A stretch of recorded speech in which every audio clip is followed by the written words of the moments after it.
Well, welcome back. I'm here with Michael J. Murphy, Yes. Marketing Director for the Stevens Center. Thank you for joining me today, Michael. Thank you so much for having us. Yeah, you're welcome. Yeah. The Stevens Center plays such an important role in our community. So talk to me a little bit about just really, what is the mission and who do you serve?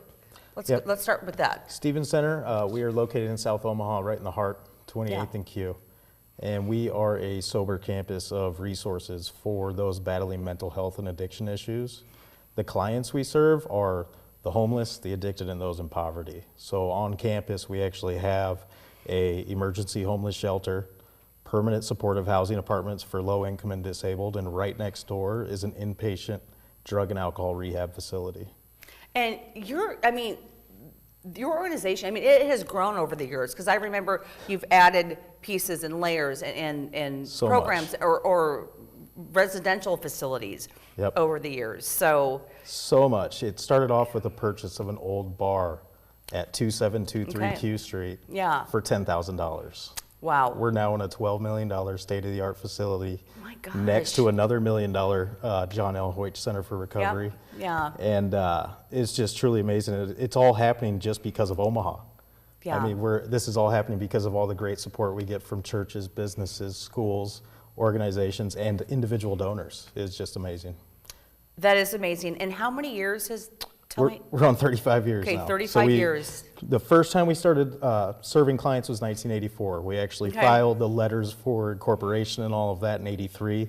That's when Sharon and Dick McNeil really were inspired. Yeah, they're our founders. They were inspired to open up Stevens Center. By 1984, they were able to open the doors, throw mattresses on the floor, find resources for food, and start providing safety and security to the homeless. But it kind of evolved rather quickly beyond just safety and security. Yeah. Do you know what was their inspiration for starting this? Was there a personal story behind that, or what? Yeah, and I actually recently got to talk to 6 of their 10 children. Wow. Yeah, you heard me right, 10 children. They had seen a story in 1983 about a homeless man that started a fire in a dumpster, crawled into the dumpster to stay warm overnight, and ended up dying. Okay. So one of the saddest part of the story is he went down as a John Doe. Nobody identified the body. Okay. And Sharon, being the visionary of the couple, they both founded Stevens Center, but she was the visionary, kept on making comments to her children, to her husband about, what, can you believe this is happening? So a couple weeks later, they're driving down right around the 28th and Q area, and they see a small child playing next to a car in the snow. And this is like sub-zero temperatures, and they're thinking, what is going on here? We're talking a 2-year-old, very young child, and they approach the child and they see an entire family living in the car. And that's when they have what we call the enough is enough, not in our community, we can do better moment. Yeah. And then if you look at our history over the last 35 years, it's just peppered with enough is enough, not in our community, we can do better type moments. What an amazing story. And I honestly, as long as, I've been doing the magazine for close to 30 years. I was graduating from high school in 1984. I did not know that backstory that went that far back. And it's inspiring to know that they just saw something, and like you said, enough is enough. It's powerful, and I just get to keep telling it over and over. Yeah. Making my life so easy in that regard, because the moment I heard that story, I was attached, and I fell in love with the mission. Yeah. And it's solely, I just kind of look at it as our purpose to go and spread that story, spread the love, because the homelessness issue in Omaha is not done alone. We're one of many organizations in the area. Yeah. And Metro Area Match, MAACH, they have done a great job of creating a community around it. So we're talking to Sienna Francis on a regular basis. We're talking to Open Door Mission. Our leaders are getting together, and it's a cooperative that is addressing this homelessness issue. There's nothing competitive about it.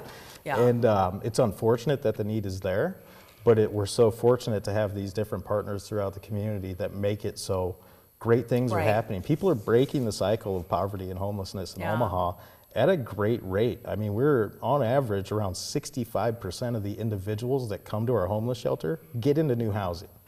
That's amazing. That's over 400 of Omaha's homeless last year. Yeah. It's absolutely amazing. Yeah. And that's why we are firm believers that we would like to see something like Stevens Center in every community. So. I want to talk about your event coming up, which you just told me is sold out, which is awesome.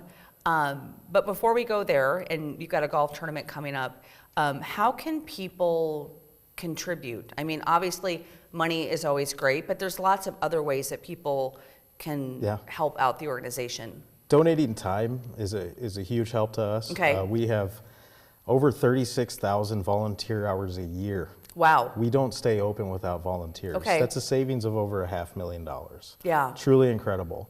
One thing that we're really looking to do is get people down to volunteer to interact with the clients. Okay. The third Sunday of every month, we have a Sunday family game day. We break out every board game we have in the house, sit down and play games and just get to know the clients. It could end up being 10 clients and 50 volunteers, but it feels like a party. Yeah. And you can't tell the difference between client, volunteer, staff member just having a good time on a Sunday. That sounds awesome. Yep. Sign me up. I I'll look come on forward down. to seeing you there. Oh my gosh. We have one in 2 days. Okay. So, I love that. I absolutely love that. Website real quick. StevensCenter.org. Yeah. And there's a how you can help section. That's where you can fill out a volunteer application. Okay.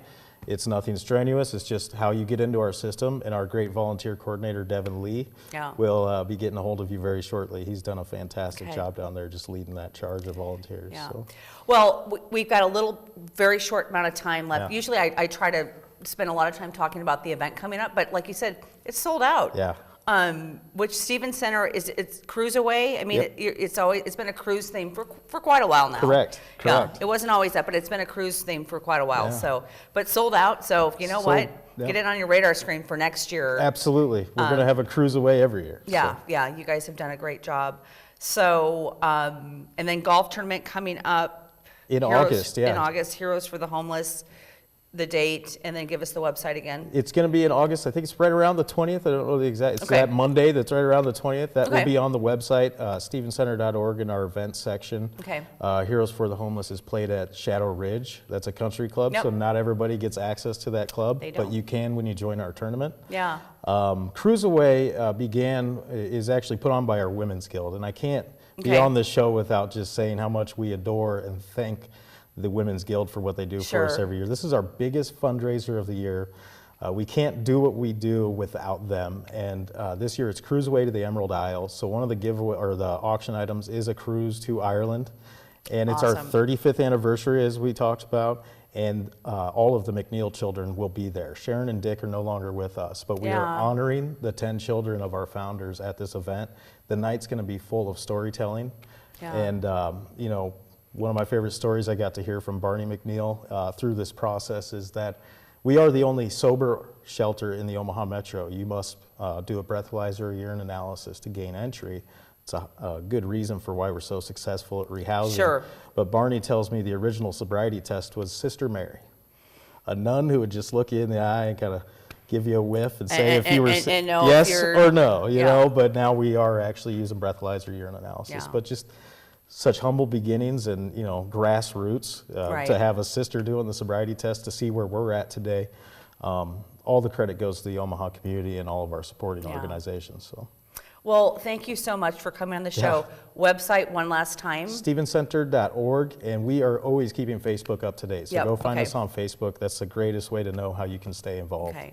And you also are in our giving guide that we just came out about a month ago. Yes. And a great profile, so you can find information at spiritofomaha.com about everything how people can donate and all that good stuff too as well. So thank you, Michael J. It was a pleasure. Murphy. Thank you.